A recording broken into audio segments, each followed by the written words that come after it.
Are you absolutely sure you want to know? I've never uttered a word of this to anyone, and honestly, not entirely certain why I'm sharing it with you now. But when I was just a child, something happened that twisted the very fabric of my understanding, and I often wonder how many others, if any, have experienced what I did. If so, then this world, this reality we inhabit, is definitely not the solid, predictable place we've been taught to believe, and not everyone around us is truly them. Anyway, I must have been about 7 years old when my Aunt Lyra took me to this new interactive art exhibition. It was unlike anything I'd ever seen. Walls of shifting light, floors that rippled with projected water, and sculptures that hummed with a strange, almost organic energy. The air was thick with the scent of ozone and something vaguely metallic. The main attraction was a colossal seamless screen that curved around a central platform, displaying a hyper-realistic, ever-changing landscape. It was a digital forest one moment, a bustling cityscape the next, all responding to the presence of onlookers. It felt like stepping into another dimension. Aunt Lyra, ever the enthusiast for the avant-garde, immediately disappeared into a section that projected intricate fractal patterns, a zone cordoned off by strands of shimmering, almost invisible thread. I was left in the main viewing area, completely mesmerized. Children were allowed to approach the screen and touch the display, causing ripples and reactions. I was in my element. Aunt Lyra had given me strict instructions. Interact, but don't try to climb into the screen, Maddie. I didn't quite grasp the concept of climbing into the screen, but I understood the don't climb part. Within minutes, I was giggling, chasing after projected butterflies that fluttered away from my outstretched fingers, causing the digital leaves to rustle. I'd lean into the screen, pressing my palms against the cool, smooth surface, trying to catch them. At one point, I must have leaned too hard, or maybe tripped because I stumbled and my forehead bumped against the glass with a dull thud.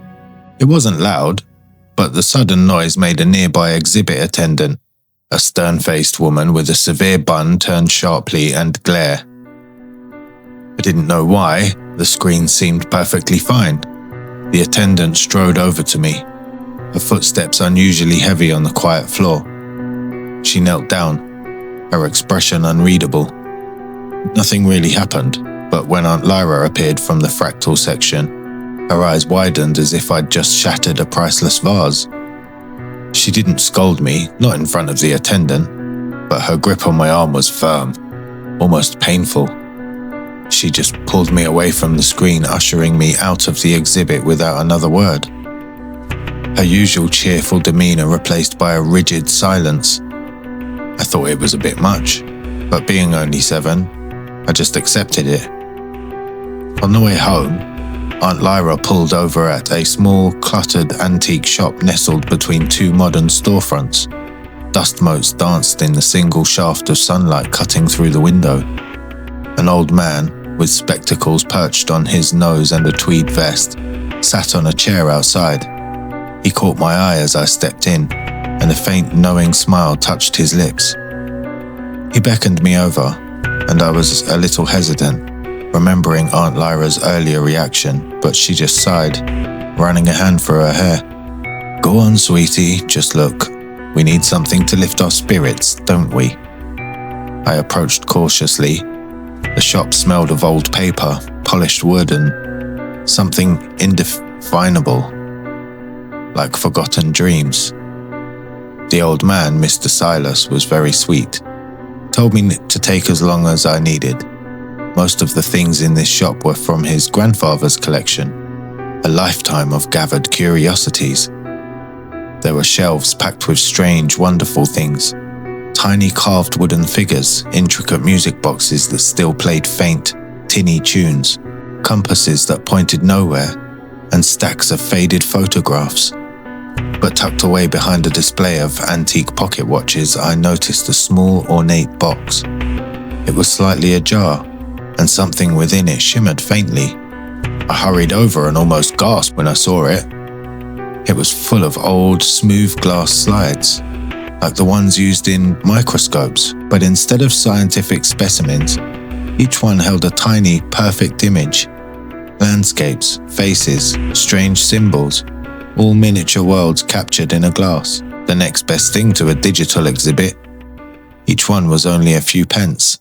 I was ecstatic when Aunt Lyra gave me a small, tired nod. Just a couple, Maddie. Don't go overboard. I thought 3 was fair. Maybe it was because I was 7 at the time, who knows? We were home before supper, and Aunt Lyra immediately retreated to her study, the door clicking shut behind her. I sprinted upstairs, clutching my small treasure. As soon as my bedroom door was closed, I gently placed my 3 glass slides on the bedside table and kicked off my shoes. When I turned back, I noticed one of the slides had something etched on its surface that hadn't been there before. Strange, I thought. It was a single swirling symbol, almost like an eye. When I held it up to the light from my window, the symbol seemed to pulse with an inner glow. I'd rarely seen anything like it. Aunt Lyra mostly had art books and canvases, but never these odd glowing curiosities. The slide seemed to be in perfect condition, but there was no title, just a symbol. My first thought was to show it to Aunt Lyra, but if I knocked on her study door now, especially when it was closed, I'd be getting a lecture about respecting her quiet time. We didn't have a microscope or any special viewer for these slides, but I remembered a discarded magnifying glass in Aunt Lyra's old art box. Sometimes, she let me use it to look at tiny insects in the garden. When I found the magnifying glass, I kept my bedroom light off, just using the faded sunlight through the window to keep hidden from Aunt Lyra, in case she decided to check on me. Sometimes I was allowed to explore her art supplies, but it was always better to beg for forgiveness than ask for permission, right? So when I held the magnifying glass over the slide, I waited until the symbol on the glass seemed to expand, filling the lens before a faint whisper seemed to emanate from it. "Do you see me?"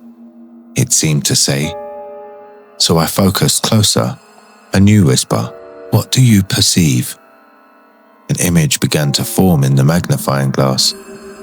My spelling wasn't great, but I could clearly articulate what I saw in my mind. Forest, forest. Yes, a forest, it responded. "How old are you, perceiver?" I whispered the number. 7. 7? An innocent age. "Do you enjoy hidden worlds?"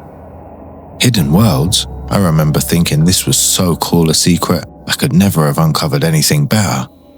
If I could go back in time, I would have dropped that slide and run screaming. But being a child yearning for enchantment, I whispered, "Yes." "Good. Are you alone?" "Yes," I whispered again. "Is your guardian nearby?" "Yes, Aunt Lyra is nearby." There was a long, chilling silence. Then after that, thought the slide had gone inert. Then maybe it was just a trick of the light, hence why it was tucked away in an old antique shop. But just as I was about to give up and put it down, a new, clearer image shimmered into view. "Do not let her interrupt us." I thought this was incredibly exciting. "What hidden world?" I whispered. A peculiar, distant hum seemed to emanate from the slide before a new image solidified in the magnifying glass. This one was different. There was no serene landscape, just a black, swirling void. And in the very center of the magnified void was a tiny, impossibly bright speck of light. The more I looked at it, the more it began to pulse and expand, like a star being born in miniature, almost hypnotic. A new, soft whisper seemed to fill the air. "Can you perceive me now?" it asked. "No," I whispered. "Keep observing." I stared at that light until my eyes felt dry and strained. I felt a strange lightness, as if my body was dissolving. I looked away for a moment, but then another, more insistent whisper seemed to come from the slide. "Do not avert. This observation is crucial. This was the first moment where I thought to myself to just put the magnifying glass down and go read my new comics or something. But I couldn't. I couldn't look away. My eyes were drawn to the light, and then I saw it. In the swirling blackness, where the light pulsed, I could see a faint outline of a face appearing behind the light. Translucent, an unnervingly familiar face. But the clearer it became, the more it started looking like me. Now I was fully captivated. Whether I was compelled against my will or not, I was desperate to see where this was going. The more its face became like mine, the more distant and ethereal my own body felt. I was weary and disoriented, and my eyes were sore, but I was fixated on that light. Seeing my face appear on the slide was getting profoundly unsettling now. I was becoming truly frightened and wanted to call for Aunt Lyra, but all I could do was open my mouth and let the air calmly drift in and out. Another whisper, closer this time, said, "You are almost complete." I had no idea what that meant. I didn't even know a process had started. Was this the process? Me looking into a light on a slide? This wasn't fun, and I felt terribly alone. I longed for Aunt Lyra. I was trembling on weak legs. I began to cry quietly, only because I had no voice left. My tears trickled down my cheeks, but I couldn't move to wipe them away. I could hear it laugh. Whoever it was no longer needed the whispers to communicate. I could hear it, a soft, satisfied chuckle. What was the most chilling thing of all was that it was my voice. The light in the magnifying glass intensified, casting a blinding glow that filled the small room. Finally, my eyes were able to close. They felt bruised, moist and stinging. I kept them shut and rubbed them over and over before slowly opening them back up. What I saw next will always haunt my mind. I saw myself looking back at me from my own reflection in my bedroom mirror. What? How is this possible? I was smiling back at myself, a wide, pleased smile, as if I had won some impossible game, content and utterly at ease. But that wasn't me. I was me, and where was I? I looked around to see a vast, shimmering expanse of refracted light and impossible angles, wrapped in an echoing void. I was no longer in my bedroom. I was now inside the magnifying glass. And that thing outside isn't me, but it was me.